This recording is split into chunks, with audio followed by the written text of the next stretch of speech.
તો આપણે વંદિતું તો પતી ગયું છે. હા આજે આપણે લઈએ છીએ રત્નાકર 25. હા સરસ. આજે બહુ સરસ વિષય છે. તો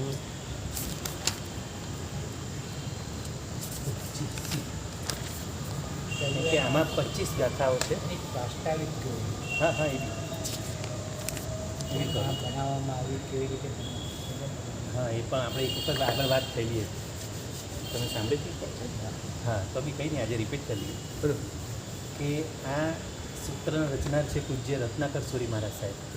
મારા હા એમના જીવનમાં પણ કંઈક એવું બન્યું અને એમને પ્રાયશ્ચિત થયું અને પ્રાયશ્ચિતના એમાં ફળ સ્વરૂપે આ રત્નાકર 25 નીકળી. બરોબર. બનાવી છે હા અરે એટલી અદ્ભુત બનાવી છે ને. પણ એની પાછળમાં સ્ટોરી છે, એની પાછળ કારણ છે. તો એવું હતું કે આ જે ગુરુદેવ એમને થોડુંક પરિગ્રહનો મોહ લાગી ગયેલો હતો. એમની પાસે કંઈક એવા 4-5 રત્નો હતા. હા કોઈકે આપ્યા હશે ભેટ તરીકે અને ખબર નહીં દીક્ષા પહેલાંના બી હોય કે પછી ના હોય એ બધું પાકું ખબર નથી. બરોબર. પણ એ રત્નોને સાચવી રાખતા હતા અને બધું જ્યારે પડી લેણ બધું કરે ને એટલે જો દરેક વસ્તુને પડી લેણ તો કરવી જ પડે. એ તો ખબર જ છે સાધુ ભગવંતોને. એટલે છુપી રીતે પડી લેણ કરતા હતા. પણ એક વખત એક શ્રાવક જોઈ કે હવે એ સમયના શ્રાવકો કેટલા ગંભીર હતા. એ શ્રાવકમાં ગંભીરતાનો ગુણ હતો અને એમને પચાવેલો હતો. એ શ્રાવકે જોયા છતાં પણ મારા સાહેબને કીધું કંઈ નહીં અને વિચાર્યું કે છે હશે. જો આમ તો એમનું ચારિત્ર તો બધી રીતે સારું છે, ખૂબ જ શુદ્ધ ચારિત્ર છે, સંયમ બી સારું છે, પ્રવચન વગર બધું સારું છે. બસ એક વસ્તુ છે હવે એ કાઢવી આપણે લોકોમાં કહીને આવી રીતે એમને બદનામ કરવાની એની જરૂર નથી. હા એવી રીતે નહીં, કંઈક સારો રસ્તો કાઢવું અને કંઈક જુદી રીતે એમનું આજે છે વસ્તુ કાઢવું. તો એમણે શું કર્યું કે પ્રવચન પછી એમને કીધું કે મારે એક વસ્તુ જાણવી, મારે એક પદાર્થ જરા જાણવો છે, તો મને જરા સમજાવશો કૃપા કરીને. પ્રવચન પછી જેને વંદન કરો. હા શ્રાવકે કીધું સાધુ ભગવાનને એ કે જોઈ ગયા ને એટલે પછી એમને થયું કે અને 2-3 વખત જોયું. એમને જોયું એટલે ખ્યાલ આવી ગયો કે ના આ વસ્તુ ક્યાંક મારી આંખોમાં જોવામાં કંઈ ભૂલ નથી. શ્રાવક હતા ગંભીર પાછા. એક વાર બીજી વાર જોવું બરોબર. હા શ્રાવક ગંભીર હતા એટલે પછી આવી રીતે બધાની હાજરીમાં વચ્ચે ફીરું નથી, એકાંતમાં જઈને બધું પ્રવચન પૂરું થયા પછી જેમ આપણે કેમ ઉપર જઈને વંદન કરીએ એ રીતે એમને વંદન કરી અને બેસાને કીધું કે મારે એક પદાર્થ જરા સમજવો છે તો મને બેસતો નથી, જરા મને સમજાવશો. એવી કોઈ ગાથા એમની આગળ મૂકે છે ને ગાથાનો અંદર વાત આવે છે લોભની, પરિગ્રહની જ વાત આવે છે. શ્રાવક હા શ્રાવક સાધુ ભગવાનને પૂછે છે જેમણે આ કીધું ને, જેમણે આ રચના કરી છે ને. તમને સમજ પડી કે નથી પડી મને કહો. શ્રાવક પૂછે છે સાધુ ભગવાનને જેમને આ પેલા રત્નો રાખેલા છે ને. કાવ્યના સ્વરૂપમાં કીધી બન્યું નથી હજી બન્યું નથી. પણ એમને કોઈક એવું માનો કે કોઈ બી જ્ઞાન સારમાંથી કોઈ એવો કંઈક શ્લોક હશે, કોઈ પણ બીજા સૂત્ર એમાંથી એવો શ્લોક. શ્રાવક પાછા બધા જ્ઞાની પણ હતા એ સમયમાં, આપણા જેવા બધા નહોતા. એટલે કીધું કે આ શ્લોકનો મને જાણી જોઈને એવો પરિગ્રહનો લોભને લગતો એવો શ્લોક હતો. હવે એક્ઝેક્ટલી તો મને યાદ નથી. એટલે એમને કીધું કે મને જરા આનો પદાર્થ ખુલીને સમજાવો ને, મને સમજ નથી પડતી. પોતે સમજુ તો હતા શ્રાવક પણ મારા સાહેબને એવું કહે એટલે એમ થાય કે એમને જો લાઇટ થઈ જાય અને એમને કંઈક જાતે જો ઉકલી જાય તો સારું છે. હા કે આ વસ્તુ ખોટી છે, એમને પોતાને એનું થઈ જાય તો સારું છે એમ. પણ એમણે કીધું કે જો આનું આમ છે ને આમ છે. જ્ઞાનમાં તો બધા જ્ઞાની તો થાય ગુરુ ભગવાન ખૂબ જ જ્ઞાની હતા. એટલે એમને પદાર્થ ખોલીને બતાવ્યો કે જો આવું છે, આવી રીતે સંસારમાં કે દીક્ષામાં સાધુ કે સાધ્વી કે શ્રાવક શ્રાવિકા આપણે ચતુર્વિધ સંઘમાંથી કોઈએ પણ આ લોભ કરવા જેવો નથી, પરિગ્રહ કરવા જેવો નથી, ભગવાનની આવી આજ્ઞા છે, આવું બધું સમજાયું. એટલે બરાબર વાત તો શાંતિથી સાંભળે, હાથ જોડીને બરાબર સાંભળ્યા કરે. બરાબર છે, ઓકે ઓકે બરાબર. પણ મને બેસતું નથી. છેલ્લે આખી વાત પૂરી થઈ ને બેસતું મને બેસતું કેમ નથી, મને સમજ નથી પડતી. એકદમ ભોળા બનીને મને બેસતું નથી. એટલે પછી કંઈ સારું એક કામ કરજો, હવે હમણાં તો મારે પાણી ચૂકવાનો ટાઈમ થઈ ગયો છે, સૂર્યાસ્ત નજીક હતો પછી પ્રતિક્રમણ કરવાનું છે, તમે આજે જાઓ, કાલે તમે પાછા આવો અને પાછું સમજાવશો. પાછા સાહેબ પણ એવા ગુણવાન બી હતા. એક જ વસ્તુનો દોષ હોય બરાબર, પણ બીજા તો 99 ગુણો તો હોય ને. છે જ ને ગુણો તો હતા જ મારા સાહેબ. એટલે સાહેબ કે સારું કાલે આવીશ. પાછા બીજે દિવસે પ્રવચન પછી પાછા જઈને બેસે. સાંજનો સમય હોય, સાંજે બી ક્યારેક શું હોય, કોઈ વાર 2 વાંચના હોય, હા, 2 તો વાંચના સાંજનો સમય હોય, તો સાંજના પર વાંચના પછી પણ બેસે. તો વાંચના પછીનો પાછો આવો ચોવ્યાનો ટાઈમ થવાનો હોય, એવા સમયે જઈને બેસે. પછી કે સાહેબ મને પેલો પદાર્થ પાછો ખોલીને બતાવો ને, તો કે સારું બતાવું, ચાલો સમજાવું. પાછું એમાં અડધો પોણો કલાક જેવો થાય સમય, પાછું સૂર્યાસ્ત સમય થાય. એ સૌથી છેલ્લે કે મને બેસતું નથી બરાબર. શ્રાવક આમ જ કરે જાણે મને બેસતું નથી. એટલે પેલા મગજ ઘૂંટાય. હા, એટલે પછી હવે મારા સાહેબ વિચાર કરે છે આવું કેટલા દિવસ ચાલે, અઠવાડિયું સુધી ચાલે. હા તો હા. ગંભીર કહેવાય. હા, એટલે આજ તો આપણે શ્રાવકોએ આવા ગંભીર બનવાનું છે, તો જ આપણું શાસન કરશે. આપણે શ્રાવક જ્યારે આપણા શ્રાવકોની ગંભીરતા તૂટી છે ને, એક સાહેબની ટેકનિક. આપણા શ્રાવકોની ગંભીરતા જ્યારે તૂટી છે ને, જ્યારે ઓછી થઈ છે ને, ત્યારે આપણું બધું બહાર બધું લોકોને આપણે જે શાસન પ્રત્યે પછી એ થયું છે. આપણે ગંભીરતા આપણે જાળવવાની છે, આપણે બધા શ્રાવકે સમજવાનું છે. એમ કરતાં અઠવાડિયું થઈ ગયું પછી હવે આ બાજુ મારે તે પણ વિચારે છે કે આ શું થાય છે. હું આને આટલું સરસ સમજાવું છું, અમને મગજમાં કેમ બેસવા એકદમ સિમ્પલ વાત છે, કેમ સમજ નથી પડતી. એમ કરતાં એમને વિચાર્યું કે કંઈક આ શ્રાવક પાછો ગુણ ગંભીર છે, જ્ઞાની પણ છે, અને આટલી સીધી વાત તો સમજ તો પડી જતી હશે, પણ કંઈક કારણ હોવું જોઈએ, આની પાછળ કંઈક ભેદ હોવો જોઈએ. હા તો એ કેમ કહે છે? અને મનમાં વિચારે છે આ પૂજ્ય રત્નાકર સ્વામી મારા સાહેબ પોતે.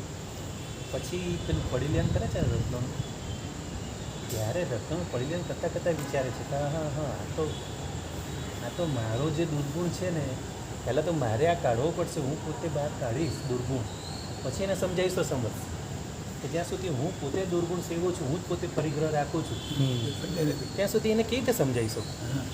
બરોબર. જેમ કે કોઈ ડૉક્ટર સિગરેટ પીતો હોય અને દર્દીને કહે સિગરેટ પીવા જેવી નથી, આમ ચાલુ રાખીને સિગરેટ પીવા જેવી નથી, સિગરેટથી કેન્સર થાય કે અચાનક ખરાબ થાય, તો પેલો દર્દી માનવાનો છે. ના ડૉક્ટર પોતે સિગરેટ પીતો જાય ને કહેતો જાય એટલે તો દર્દી માને.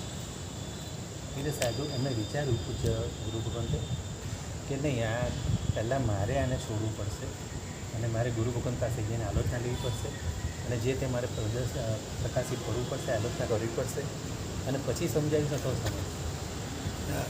પછી જ્યારે પેલા અઠવાડિયા પછી જ્યારે પેલા પાછા આવ્યા, અઠવાડિયું તો રોજ ચાલે જ છે, એટલે આવ્યા પછી એમના દીખતા જ ગુરુ ભગવાન પાસે જઈ અને જે હતું બધું પોતાનું કહી દીધું કે આવું આવી રીતે મેં રત્ન છુપાવેલા હતા, આનું મેં પરિગ્રહનું મને દોષ લાગ્યો છે, મને આલોચના આપો અને મને કડકમાં કડક જે કે તમે આપશો આલોચના, જે પ્રાયશ્ચિત આપશો એ બધું સ્વીકારીશ. અને પછી હવે શ્રાવકને સમજાય, સાહેબ હવે મને સમજાય, ગાડી સેટ થઈ ગઈ. સેટ થઈ ગાડી હવે સમજાય. સમજાય. એટલે ખરેખર શ્રાવકને શ્રાવકના દીખતા જ ગુરુ ભગવાન પાસે આલોચના માગે છે અને બધું પ્રકાશિત કરે છે, પોતાના દોષ પ્રકાશિત કરે છે. ડાયરી ખોલી કરી. અને પછી હવે શ્રાવકને હવે સમજી ગયું. એટલે શ્રાવક પોતે તો સમજતા હતા, પણ એમને ગુરુ ભગવાને સમજાવવાનું હતું, પણ સમજાવવાની પણ રીત કેવી હોય રીત રીત. આ આપણે શીખવા જોઈએ. હા આપણે કોઈનો વાંક કાઢવા જોઈએ, કોઈનો દોષ કાઢવા જોઈએ, આ રીતે ને સીધું બધાની વચ્ચે નથી કાઢવાનું. આપણે એવી રીતે જ કરી સાહેબ. દૂધ ગાળો જલ્દી ગોતી જાય. ગંભીરતા રાહ નથી જોતા. સાહેબ જે જે છે મોબાઈલ લાવું છું ખબર છે. સાહેબ જે મોબાઈલ મોબાઈલ સાહેબ ઘણું સાહેબનો મોબાઈલ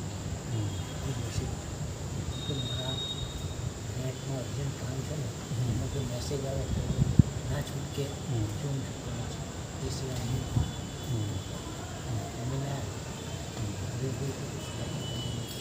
અમુક શરીરમાં નહીં આપવું સાહેબ મને કોણ છે ને કેમની એમ જ વાત કરું, બસ ખરા રોજ કરે ડાયાબિટીસ થઈ ગયું તમે દસ સુનીલ આવે છે, મારા ભાઈ આવે તમારે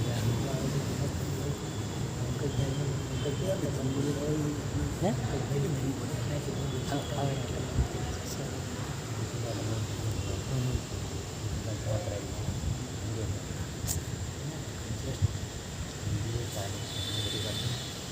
તો હવે આ જ્યારે પૂજ્ય રત્નાકર સુરી મહારાજ સાહેબે એમણે જ્યારે પ્રાયશ્ચિત થયું, હવે પ્રાયશ્ચિત થયું પછી હવે અંદરથી કોઈ પણ એક દોષ પણ નીકળી જાય ને, અને જો ગુણવાન તો હતા જ, ગુણોના સાગર જ હતા, પણ હવે એમને થયું કે હા, હવે એમણે આ રચ્યું, હવે રચના કરી, રત્નાકર 25 ત્યારે રીતે આવો દોષોનો ભંડાર હું હતો.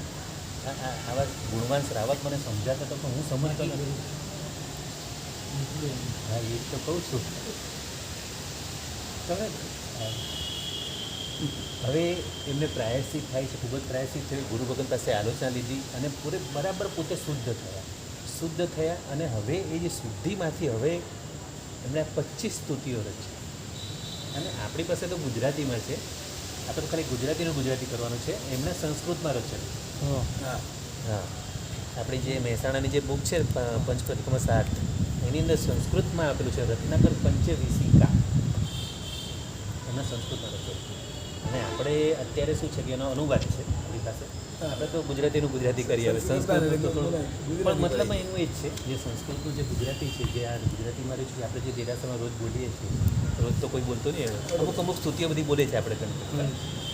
તો હવે આપણે એની જે સૌથી પહેલી ગાથા છે, ઇન્ડિયામાં એક ગામ છે ત્યાં સંસ્કૃતમાં જ વાત ત્યાં ઇન્ડિયામાં એક ગામ છે હા હા, એ આપણે આગળ વાત થઈ ગઈ. તો તમે મને આગળ વાત કરી આપણે પહેલાં.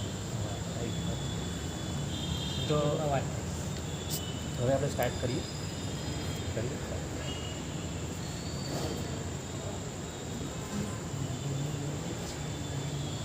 સૌથી પહેલો શબ્દ છે મંદિર છો મુક્તિ તણી માંગલ્ય ક્રીડા. આપણે મુક્તિ તણા તણા, બોલીએ, હા. બરાબર, પણ મુક્તિ તણી માંગલ્ય ક્રીડા, જો એનો અર્થ સમજાવું શું કહેવામાં આવે છે. મંદિર છો મુક્તિ તણી માંગલ્ય ક્રીડાના, એટલે ભગવાનને કીધા છે મંદિર, પણ કેવા કે તમે મંદિર છો પણ શેના? મુક્તિ તણી માંગલ્ય ક્રીડાના પ્રભુ. હા, એટલે આ મુક્તિ છે ને, મુક્તિ એટલે આપણે મોક્ષે જવાનું જે છે ને, એ મુક્તિ એક માંગલ્ય ક્રીડા છે. માંગલ્ય ક્રીડા એટલે કે રમત છે, પણ એ રમતના તમે મંદિર છો, એનું તમે ઉદ્ગમ સ્થાન છો. આ રમત રમવા માટેનું તમે પ્રાંગણ છો. તમે અમને એવી બધી એની વ્યવસ્થા કરી આપો છો. પ્રભુ તમારી કૃપાથી જ બધા મોક્ષે અમે જઈ શકીએ છીએ. એટલે મંદિર છો હે પ્રભુ, તમે મંદિર છો. મુક્તિ તણી માંગલ્ય ક્રીડા.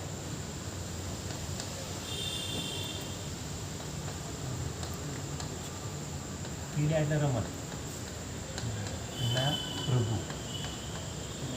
હે પ્રભુ, તમે મુક્તિ તણી માંગલ્ય ક્રીડાના મંદિર છો. તમે પ્રભુ છો પણ તમે મંદિર છો. એટલે કે અમારે આ જે મુક્તિ તણી ક્રીડા રમવા માટેનું તમે ખૂબ મુખ્ય પ્રાંગણ, તમે એવું સ્થાન છો. ને ઇન્દ્ર નરને દેવના સેવા કરે તારી વિધિ. એટલે ઇન્દ્ર નરને દેવ, ઇન્દ્ર એટલે શું? સ્વામી. ઇન્દ્ર એટલે સ્વામી. નર અને દેવના, નર અને દેવના ઇન્દ્ર, એટલે દેવોના રાજા ઇન્દ્ર અને નરોના રાજા ચક્રવર્તી, નરેન્દ્ર. એટલે રાજાઓના પણ રાજા ચક્રવર્તી. તો ચક્રવર્તીને ઇન્દ્રો પણ જે તમારી સેવા કરે, અને ઇન્દ્ર નરને શું કહે છે આગળ? દેવતા ને ને ઇન્દ્ર નરને હા, દેવતા આપણે બોલે ને, હા. દેવના. હા, આપણે બધી બહુ ભૂલો કરીએ. અહીંયા તણી જગ્યાએ તણા બોલીએ છીએ. હા, દેવતા જ આવે એ છાપવામાં ભૂલ છે. એટલે જો આનો અર્થ સમજો ખ્યાલ આવી જશે. ઇન્દ્ર અને નરને, ને ઇન્દ્ર નરને દેવના, એટલે દેવના ઇન્દ્ર અને નરના ઇન્દ્ર, એટલે ના શબ્દ છે. તેને દેવના ઇન્દ્ર એટલે દેવોના રાજા ઇન્દ્ર અને નરના ઇન્દ્ર એટલે કે ચક્રવર્તી, એ બધા તારી સેવા કરે છે. દેવના ઇન્દ્ર અને નરોના ઇન્દ્ર, ચક્રવર્તી રાજાના ઇન્દ્ર, એ બધા સેવા કરે તારી વિધિ. હા, એટલે ભગવાન આપણે કહીએ છીએ સેવા કરે તારી વિભુ. વિભુ એટલે પણ પ્રભુ થાય, બરાબર. પછી સર્વજ્ઞ છો સ્વામી વળી શિરદાર અતિશય સર્વના. સર્વજ્ઞ છો, સર્વજ્ઞ એટલે પ્રભુ બધું જાણનારા. ભગવાને કેવા જ્ઞાન છે? ભગવાન તમે બધું જ જાણો છો, એટલે તમે સર્વજ્ઞ છો. સ્વામી વળી શિરદાર અતિશય સર્વના. શિરદાર સર્વજ્ઞ છો, સાંભળ્યું છે?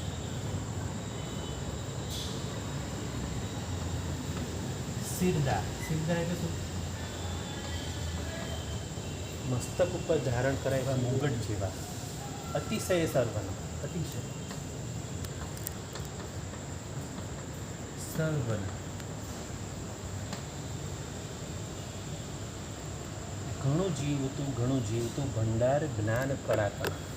હે પ્રભુ તમે ઘણું જીવો એટલે ભગવાન તો મોક્ષે ગયા છે અને એને તો અનંતકાળ સુધી મોક્ષમાં તો સુખ જ છે. હા પણ ઘણું જીવો એટલે અમારા હૃદયમાં પ્રભુ તમે અમારા હૃદયમાં ઘણું જીવો એટલે પ્રભુ અમે તમને એક ક્ષણ પણ હૃદયથી દૂર ન કરીએ. એટલે અમારા બધાના ભક્તોના હૃદયમાં તમે ઘણું જીવો.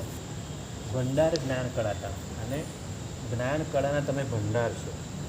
કેમ કે કંઈ પણ હોય, જો ગૌતમ સ્વામી હોય કે પેલા શ્રેણિક મહારાજા કે કંઈ પણ હોય તો કંઈ પણ મનમાં પ્રશ્ન તો કોને પૂછે? ભગવાને પૂછે. ઇન્દ્ર મહારાજા, દેવો વગેરે પણ કંઈ પણ સંશય થાય, કંઈ પણ અત્યારે પણ હમણાં પણ કોઈ પણ દેવને કંઈ પણ સંશય થાય તો જે પણ અત્યારે 20 વિહારમાન ભગવંતો છે એમને મનથી પ્રશ્ન અને મનથી જવાબ આપે. બોલો હવે મોક્ષમાં ગયેલા ભગવાને પૂછે? કેમ ન પૂછે? કેમ કે જવાબ આપવા માટે મન જોઈએ ને, મન. શરીર નથી. મોક્ષમાં હવે દ્રવ્ય મન નથી, શરીર નથી, તો મન વચ્ચેને કયા? એટલે ભગવાન જે પેલા દેવોને મન દ્વારા પ્રશ્ન પૂછ્યા એનો મનથી જવાબ આપી દે છે. કેવળ જ્ઞાન તો છે જ, મોક્ષમાં ગયેલા તો કેવળ જ્ઞાન તો છે જ, પણ જવાબ આપવાનું જે સાધન જે મન એ નથી ને હવે. એટલે હવે જે કોઈ આ બધા દેવો સર્વાશ્રિત વિમરમાં રહેલા દેવો મીડિયા તો હોય હા મીડિયા તો હોય ને ભગવાન. સંદેશો પહોંચાડે જવાબ આપે. એટલે શેના દ્વારા? સિમંદર સ્વામી છે હા હા હા એ જઈને પૂછી શકે ને. ના ઇધર પૂછે કોઈ ને કોને એ તો પૂછે? આન્સર આપે ને બધા પ્રભુને પૂછે. પણ શિવન્દર સ્વામી પોતાને તો કેવળ જ્ઞાન છે જ. હા. હવે એમને કોને પૂછવાની જરૂર છે? એમને પોતાને કેવળ જ્ઞાન છે. કેવળ જેને ન હોય, જેને કેવળ જ્ઞાન ન હોય ને એને બીજાને પૂછવું. હા તો ભગવાને તો કેવળ જ્ઞાન છે જ. એ બધું ખબર જ બરાબર? છે. એટલે મન દ્વારા જવાબ કેમ આપે છે? જે બધા દેવો સર્વાશ્રિત વિમાનમાં રહેલા દેવો એ લોકોના મનમાં જે શંકા થાય છે એ મન દ્વારા સિમંદર સ્વામીને પૂછે અને એનો મન દ્વારા જવાબ આપે છે સિમંદર સ્વામી. એમ તો જવાબ આપવા માટે મન તો જોઈએ ને, કાં તો શ્રુત જ્ઞાન કાં તો બોલીને. બોલી તમે બોલે નહીં. તો મન વચ્ચેને કયા તો જોઈએ ને. અત્યારે સિમંદર સ્વામીનું આયુષ્ય બાકી છે, હજી 1 લાખ પૂર્વનું આયુષ્ય બાકી છે. કઈ 1 લાખ હા કેવળ જ્ઞાન થઈ ગયું છે. 4 ઘાતી કર્મો ખપ્યા એટલે કેવળ જ્ઞાન તો થયું જ હોય ને. તીર્થંકર ભગવાન કોને કહેવાય? હમણાં 20 વિહારમાન ભગવાન છે બધાને 20 ભગવાન અને બીજા 2 કરોડ કેવડી ભગવંતો પણ છે. એમની પાસે દીક્ષા લીધેલા એવા 2 કરોડ કેવડી ભગવાન. એટલે દરેક ભગવાનના 10-10 લાખ કેવડી ભગવાન. 10 લાખ તો સિરદાર અતિશય સર્વના ઘણું જીવતું ભંડાર જ્ઞાન કળા. એટલે કે જ્ઞાન કળાના ભંડાર એવા. એટલે ઇમ્પોર્ટન્સ શું થયું? અરિયન ભગવાનનો તીર્થંકર ભગવાન આ તો ઇમ્પોર્ટન્ટ છે કે કોઈને પણ મનમાં શંકા હોય તો આવીને પ્રશ્ન કરે. અને સમજુ માણસો શું પ્રશ્ન કરે? ભાઈ મારા કેટલા ભાવ બાકી છે, મારો મોક્ષ ક્યારે છે, આ જ પૂછવાનું હોય. બરાબર? તો આપણી પહેલી ગાથામાં આ છે. બોલો હવે આમાં કંઈ પૂછવું છે કે જાણવા જેવું છે? હે પ્રભુ તમે મુક્તિતણી માંડલ્ય ક્રીડાના મંદિર છો. એટલે કોઈ પણ શુભ કાર્ય કરવું હોય તો એને શુભ કરવાની શરૂઆત કરવા એટલે કે એ રીતે આ ક્રીડા રમવા માટે પણ જગ્યા જોઈએ.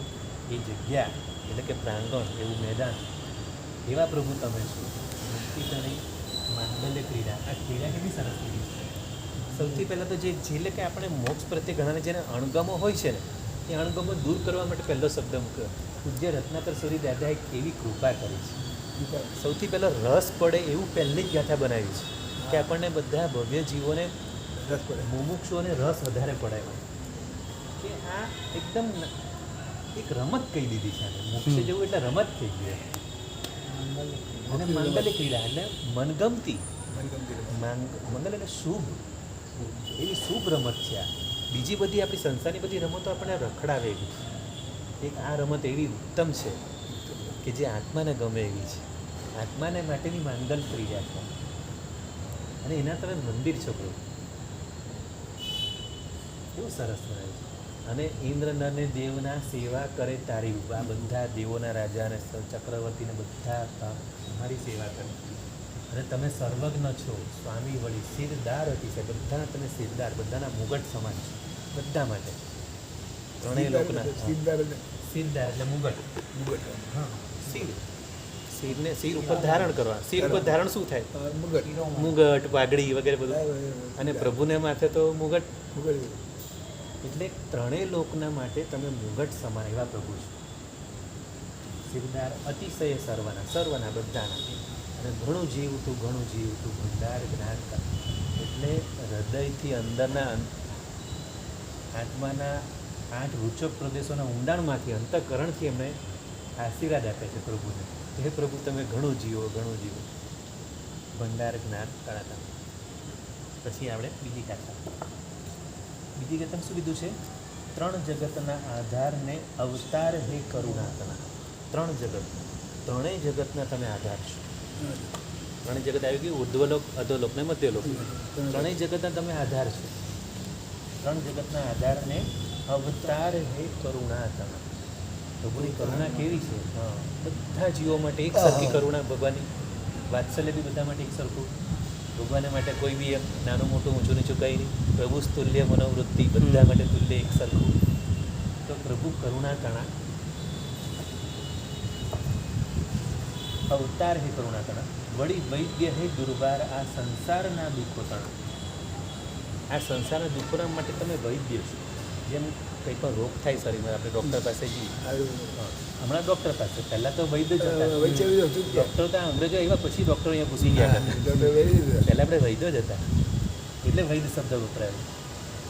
એ સમયમાં ડૉક્ટર હતા જ નહીં. મારા સાહેબ જ્યારે રચ્યું છે ત્યારે ડૉક્ટર નહોતા એટલે વૈદ્ય શબ્દ. તો વળી વૈદ્ય હે દુર્વાર આ સંસારના દુઃખો. દુર્વાર એટલે કે આ સંસારના દુઃખો એવા છે કે ખૂબ જ મુશ્કેલ છે, દૂર થાય એવા નથી જલ્દી. એવા દુર્વાર એવા સંસારના દુઃખોના માટે તમે વૈદ્ય છો.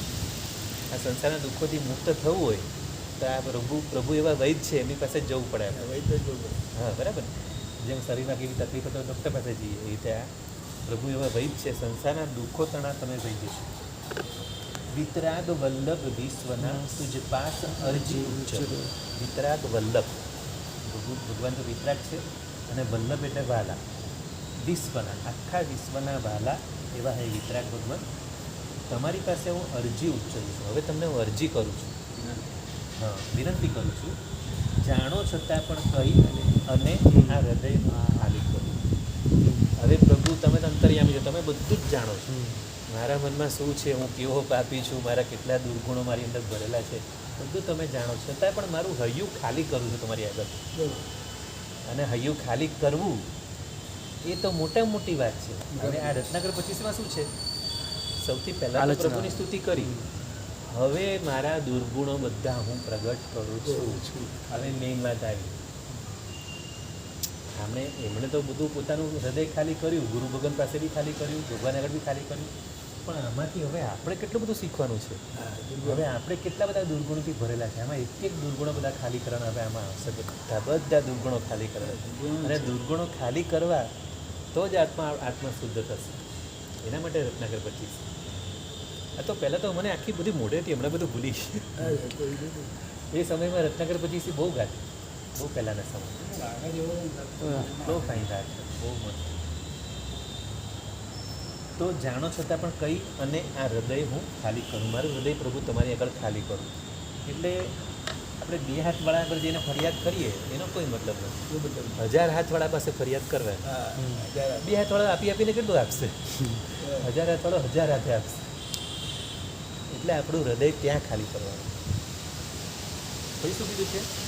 હવે ત્રીજું, શું બાળકો બધાને આવડતી જતા, શું બાળકો મા બાપ પાસે બાળ ક્રીડા નવ કરે ને મુખમાંથી જેમ આવે તેમ શું નવ ઉચ્ચરે. એમાં પ્રશ્ન કરે છે. આ બંને પ્રશ્ન છે કે જે બાળકો મા બાપ પાસે રમત કરતા હોય, બાળ ક્રીડા કરતા હોય, જેમ બાળકો નથી કરતા રમત એમ રીતે પ્રશ્ન પૂછે. અને મુખમાંથી જેમ આવે તેમ કાલું ઘીલું ભાષામાં કેવું બોલે બાળકો? કારણ કે ખબર છે, વિશ્વાસ છે, મારા માતા પિતા છે, એની આગળ કંઈ પણ બોલીશ, બીજા કોઈની આગળ ન બોલાય. માતા પિતા આગળ બાળકો બધું જે ફાવે તેમ બોલે, ખાલી પેલી ભાષામાં. એવી રીતે એટલે તમે મારા માતા પિતા છો. ભગવાનને આપણા માટે ભગવાન માતા પિતા છે અને હું તમારો બાળક છું. એટલે પ્રભુની આગળ આપણે બાળક છીએ. તેમજ તમારી પાસે તારક એટલે તારનારા. હા. તેમજ તમારી પાસે તારક આ જ ભોળા ભાવથી જેવું બન્યું તેવું કહું તેમાં કશું ખોટું નથી. આ 3 સ્તુતિ થઈ.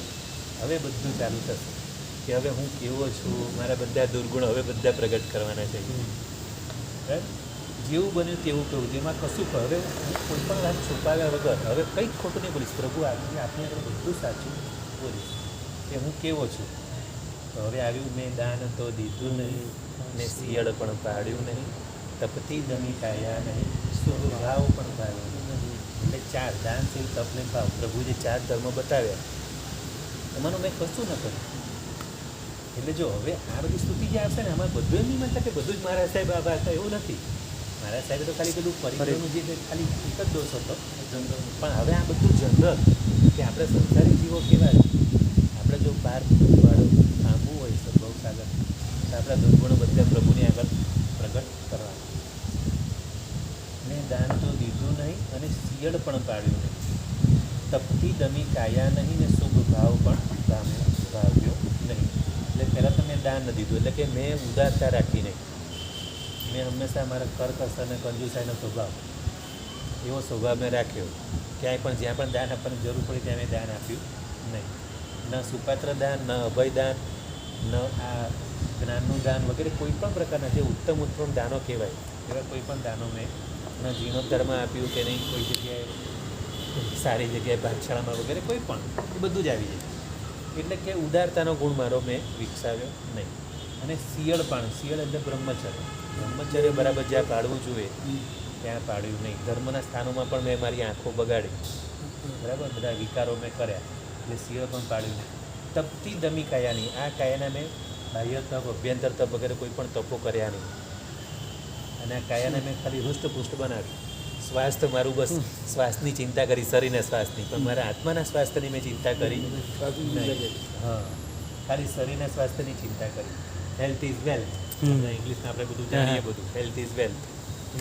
પણ એ બધું વેલ્થ શું કામનું? ખરેખર આત્માનું વેલ્થ હોય તો દુર્ગુણોને દૂર કરવા એ સાચું આત્માનું વેલ્થ.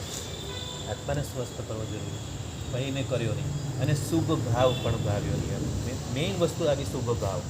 એટલે પ્રભુ તારી પૂજા બધું કર્યું, પણ ક્યાંય મેં સારો ભાવ રાખ્યો નહીં પ્રતિક્રમમાં, નહીં સામાયિકમાં. બસ ખાલી જલ્દી જઈ ટાઈપરાઇટરની જેમ ફટાફટ પૂજા કરીને ભાગ્યા. ગરમી બહુ થાય ને પરસેવો બહુ થાય, કરીને ભાગ્યા. ઔપચારિકતા બસ રોબોટની જેમ બધું મેં કર્યું. એટલે મેં શુભ ભાવ પણ ભાવ્યો નહીં. એ 4 ભેદે ધર્મમાંથી, આ ધર્મના 4 ભેદ છે, દાન, શીલ, તપ અને ભાવ, પ્રભુએ બતાવ્યા. પણ એ 4 ભેદે ધર્મમાંથી મેં કાંઈ પણ પ્રભુ નવ કર્યું. એ પ્રભુ આમાંનું કંઈ મેં ન કર્યું. મારું ભ્રમણ ભવસાગરે નિષ્ફળ ગયું. આખા ભવસાગરમાં મારું ભ્રમણ એ આટલા માંડ મને મનુષ્ય ભાવ મળ્યો. પ્રભુ આપની કૃપાથી, દેવગુરુ ધર્મની કૃપાથી મનુષ્ય ભાવ મળ્યો, પણ બધું હે પ્રભુ મારું બધું નિષ્ફળ ગયું. આખો મારો મનુષ્ય ભાવ પૂરો થઈ ગયો, પણ કંઈ મેં સારું કામ કર્યું નહીં, કોઈને પરોપકારનું કામ કર્યું નહીં, આ દાન, શીલ, તપ, ભાવ 4માંથી કંઈ કર્યું નહીં. એટલું સરસ આ બધા દુર્ગુણો આપણે પ્રભુ આગળ પ્રગટ કરીએ, એવી સરસ કર્મની જરા થાય. 5મી કથા લઈ છે. હવે આવે છે કશાયો. હું ક્રોધ અગ્નિથી બળ્યો, વળી લોભ સર્પ ડસ્યો મને. ક્રોધ, માન, માયેલો બધું આવી જશે. ગળ્યો માનરૂપી અજગરે, હું કેમ કરી આવું થાય. ક્રોધ અગ્નિથી બળ્યો. મારો ક્રોધ એટલો ભયંકર છે, અગ્નિ જેવો. મારી પાસે કોઈ આવે તો બિચારો શાંતિ તો કોઈને મળે નહીં, ઉપરથી હું બળું ને બીજા બધાને બાળું. હું ક્રોધ અગ્નિથી બળ્યો. હું પોતે તો ક્રોધ અગ્નિથી બળ્યો ને બીજા બધાને મેં બાળ્યા. વળી લોભ સર્પ ડસ્યો મને. અને લોભરૂપી સર્પ મને એવો ડસ્યો કે મેં મારા આખા શરીરમાં લોભનું ઝેર ભરાયેલું છે. અને હું તો લોભીઓ છું, બધાને મેં લોભિયા બનાવ્યા. એ રીતે લોભ સર્પ ડસ્યો મને. પછી ગળ્યો માનરૂપી અજગરે. માનને અજગર કીધો છે. ગળ્યો માનરૂપી અજગરે, હું કેમ કરી જાવું તને. હવે આવો અભિમાનવાળો હું, હવે હું તારી એક નમું પણ કેવી રીતે?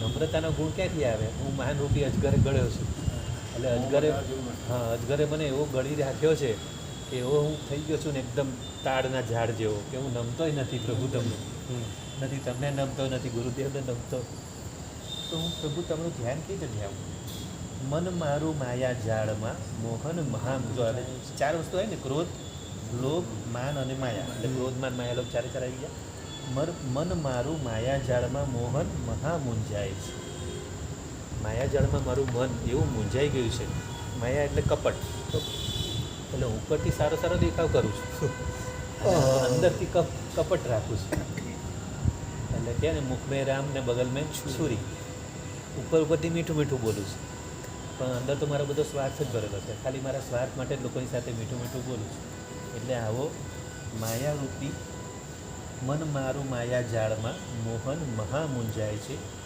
ચડી 4 ચોરો હાથમાં ચેતન ઘણો ચડકાય આ 4 ચોરો ક્રોધ માન માયા લોભ આ 4 ચોરોએ મારા ચેતનને મારા આત્માની ચેતનાને એવી દબાઈ દીધી છે કે હું મારા આત્માનો અવાજ પણ સાંભળતો નથી અંદરથી ઘણીવાર ના આવે તો કંઈ પણ ખોટું કામ કરતા હોય અંદરથી તરત અવાજ આવે કે નહીં આ નથી કરવા જેવું આવે છે બધાને જ આવે છે પણ આપણે એનો અવાજ સાંભળતા નથી આપણે એના અવાજને દબાઈ એટલે 4 છોડો ચડીને મારા ચેતનને ચગદી દીધો છે દબાઈ દીધો છે ચડી 4 ચોરો હાથમાં આ 4 ચોરોએ મને હાથમાં એવો દબાઈ દીધો છે કે મારો ચેતન ચગદાઈ ગયો ચેતન ઘણો ચગદાય છે દબાઈ દીધો છે મને અંદર આ 4 કસાયો બોલા ખાલી આ 4થી ને 5ની 2 સ્તુતિ સુધી જ પહેલી 3 તો સ્તુતિ એક ભૂમિકા માટે પણ પછી જ ખરું ચાલુ થાય આટલા બધા દુર્ગુણો બધા પ્રગટ કરવાના આજે આપણે 5 સ્તુતિ થઈ આ રીતે 5 સ્તુતિ લઈશું એટલે 5 દિવસનો રત્નાકર પછી પૂરી થઈ આજે હું સાધ્ય વગરનું કામ કરું એમાં આ જુદી રીતના હા ક્રોધ માન માયા લોભ બધું પાંચે વિશ્વ આવે બરાબર ક્રોધ ગસાનો ભૂલ્યો હા હું તો મોહ તને વસ કર્યો હા મારો ચેતન જ્ઞાન જુવાડી એનું છે અને માયા બુદ્ધિ પાછી મારું કીધું કશું ન થાય હા એક વાર જો નજર ભેગો તો મારું મૃત્યુથી શરીર હા તો સેવક તો મુક્ત હા, હા, સ્તવન, કોણ તમારા ગાય સેવક તમારા જો ખાતો તો કોણ ગાય જિંદગી નહીં ગાય બરાબર મસ્ત મજાનું સ્તવન છે શાંતિ અને આ 4 કસાયોને કંટ્રોલ કરવા માટે 5 વિષયો 5 ઇન્દ્રિયોના વિષયો એને કંટ્રોલ કરવા પડે આપણે 4 કસાને કંટ્રોલ કરવા માટે પહેલાં 5 ઇન્દ્રિયોના વિષયને કંટ્રોલ કરવો હા કેમ કે જો જેમ કે કંઈક ખાવાની ઈચ્છા થઈ હા અને ઘરમાં કીધું મારે આજે આ વસ્તુ બનાવવાની છે અને જો ન બની તો શું થયું તો મગજ એટલે ક્રોધ આવ્યો બોલાય એટલે ક્રોધ આવવાનું કારણ શું આપણો જીભ પર કંટ્રોલ નથી માટે તમારે કીધું આપણે નથી. ઈચ્છા કરી ઈચ્છા એટલે અપેક્ષા કરી અને અપેક્ષા કરી માટે આ બધું થયું માટે ક્રોધ આવ્યો એટલે 4 કસાયને કંટ્રોલ કરવા તો સૌથી પહેલાં 5 ઇન્દ્રિયોને કંટ્રોલ કરવી પડે એટલે બધું સ્પર્શેન્દ્રિય સ્વાદેન્દ્રિય ઘ્રાણેન્દ્રિય ચક્ષુ ઇન્દ્રિય અને શ્રોતેન્દ્રિય 5 આ 5 ઘોડાના લગામમાં એને લગામ બાંધવી પડશે અને મનરૂપી લગામ અઘરું તો છે જ હવે મોક્ષે જવાની આમ તો માંગેલી ક્રીડા છે અઘરું તો છે. પણ એ માંગેલી ક્રીડા ત્યારે લાગશે જ્યારે આપણે મન પર કાબુ લેશું મનરૂપી લગામ આ 5 ઇન્દ્રિયના ઘોડા પર બરાબર પકડશું ત્યારે બધું ઇઝી લાગે પછી ઇઝી લાગે નવી નવી સાયકલ ચલાવવા શીખતા હોય ને ત્યારે કેટલી વાર પડીએ ઘૂંટણ છોલાઈ જાય બંને ઘૂંટણ છોલાય પણ પછી આવડી ગયા પછી મજા આવે પહેલાં તો અઘરું છે પહેલાં 2-3 વખત એવું થાય ને ના ભાઈ ના હવે વારે વારે વાગે છે છોડી દેવું ને સાયકલ નથી સાયકલ બે પણ બીજી બીજા બધા મિત્રોને જોઈએ ને અને બે ત્રણ વાર પડે એટલે કંટાળી જાય કે તમે રાગે જ રહી જાય. હા પણ બીજા 2-3 બધા મિત્રો જે આપણેથી નાના નાના શીખી ગયા એટલે ભાઈ પછી હું રહી જઈશ તો એટલે આપણે શીખવું પડે બરાબર તો એ સાયકલમાં આપણને એટલું નોલેજ આવી ગયું એમાં સમેન્ટેશન થઈ ગયું તો આ ભવસાગરમાં બી આ જ વસ્તુ છે અઘરું છે પણ શીખવું તો પડશે આપણે તો જેમ સાયકલને કંટ્રોલ કરીએ એ રીતે આપણે આપણા મનને કંટ્રોલ કરવાનું ચાલો જીના લેવલ બોલાય તો શાંતિ